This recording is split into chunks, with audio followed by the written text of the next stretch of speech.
You know, whether you're a startup founder or a CEO, you're facing the same fundamental challenge. How do you make the right call when the stakes are high and the future is, well, foggy? Today, we're going to break down a really powerful framework for thinking clearly and acting with confidence. All right, so let's start at the very beginning. We're going to dive into how you actually make a choice when there is no obvious answer. And really, that situation is the very essence of leadership, isn't it? The world of business isn't some textbook problem with a neat answer in the back. The challenges you face are what you might hear called contingent, which is just a fancy way of saying the right answer completely depends on the situation. There's no pre-made solution you can just pull off the shelf. You literally have to create the path forward yourself. So, this is the big question, right? And listen, there's no magic 8-ball, but, and this is a big but, there is a way to bring order to all that chaos. The key isn't about finding some perfect answer out of thin air. It's about following a perfect process. Okay, so how do we build that process? We're going to walk through a proven 5-step method that acts like a mental operating system. Think of it as a universal framework you can apply to just about any complex professional challenge that comes your way. And here it is. This is the roadmap we're talking about. It takes you logically from step 1, understanding the problem, to generating alternatives, then figuring out the criteria to judge those alternatives, then actually valuing your options, and finally, and most importantly, taking action. It's a full circle way of thinking. Step 1. Now, this sounds so simple, but I promise you it's probably the most critical part of the whole thing. Before you can even think about solving a problem, you have to know what the real problem is. This is all about digging past those surface-level symptoms to find the actual root cause. So to really get your arms around the challenge, you've got to break it down. Are you dealing with hard, verifiable facts, or is this just someone's opinion? What are the long-term ripple effects of this thing? Getting this right helps you sidestep 2 classic traps, either jumping to a solution way too fast or getting so bogged down in data that you get paralysis by analysis and never do anything at all. They say a problem well stated is a problem half solved, and that is absolutely true here. Okay, so once you've really nailed down the problem, the next phase is all about creativity. The question totally shifts. Now we're exploring the realm of possibility. What are all the potential paths we could take from here? The absolute key here, and this is tough, is to just generate ideas. Don't judge them yet.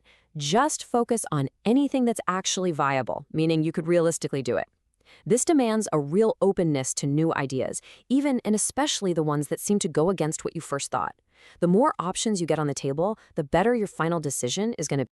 All right, so you've got this big list of potential actions. How on earth do you choose? You can't just go with your gut or throw a dart at a board.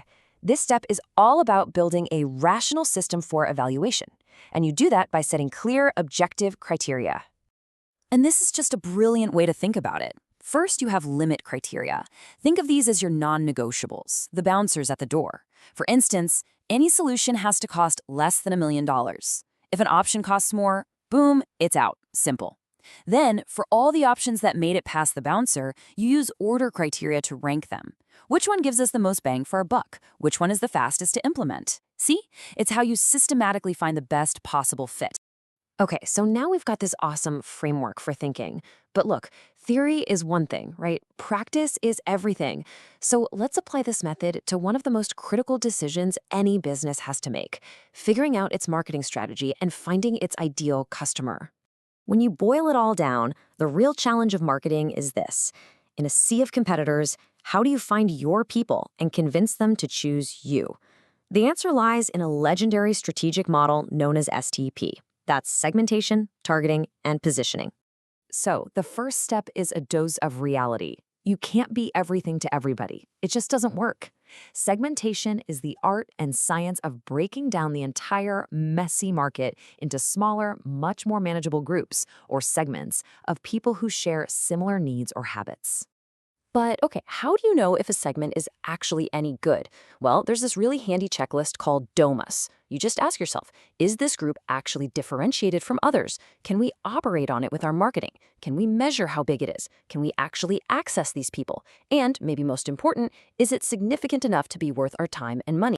And this is where our 5-step decision method comes roaring back into the picture. Targeting is a decision-making process. You take your potential segments, those are your alternatives, and you evaluate them against your company's goals and what you're good at, those are your criteria. You're making a huge strategic choice about where you're going to focus all your energy.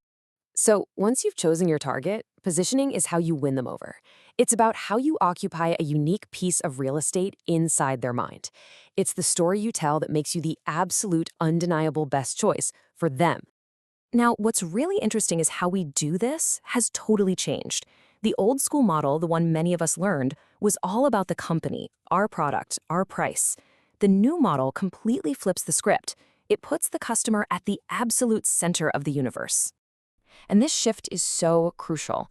We don't sell a product anymore. We offer a solution to a customer's problem. We don't just set a price, we have to communicate the value they're getting. Place becomes access. How easy is it for them to get this solution? And promotion is no longer a one-way broadcast. It's information, a two-way dialogue with your customer. It changes everything. Okay, so how do you get all this down on paper and make it real? You use a brand positioning statement. This super simple template forces you to answer the 3 most important questions there are. 1, who exactly is my customer? 2, what is the unique benefit I offer them? And 3, why on earth should they believe me? Let's make this real. Take a look at this classic example from Gillette for the Mach 3 razor. They clearly define their target, modern men who care about grooming. The benefit they offer? A smoother shave with less irritation. And the reason you should believe them? Their breakthrough exclusive 3-blade system. See how that works? It's clear, it's concise, and it's incredibly powerful. Okay, let's pull all these threads together now. We've looked at a method for thinking clearly, and we've looked at a framework for marketing strategy. The thing is, these two are not separate ideas. They are deeply, deeply connected. So here's the big idea I want you to walk away with. A great marketing strategy doesn't just appear in a magical flash of genius. It's built. It's built by applying that rigorous 5-step decision-making process to the strategic questions of segmentation, targeting, and positioning. Ordered thinking is what leads to effective action, period. And that really brings us to our final thought, which I think is so important. Mastering these frameworks isn't just about making the one choice that's in front of you today. It's about developing the core skill of decision-making itself. It's about becoming better at deciding. And that is a skill that will serve you in every single challenge you ever face.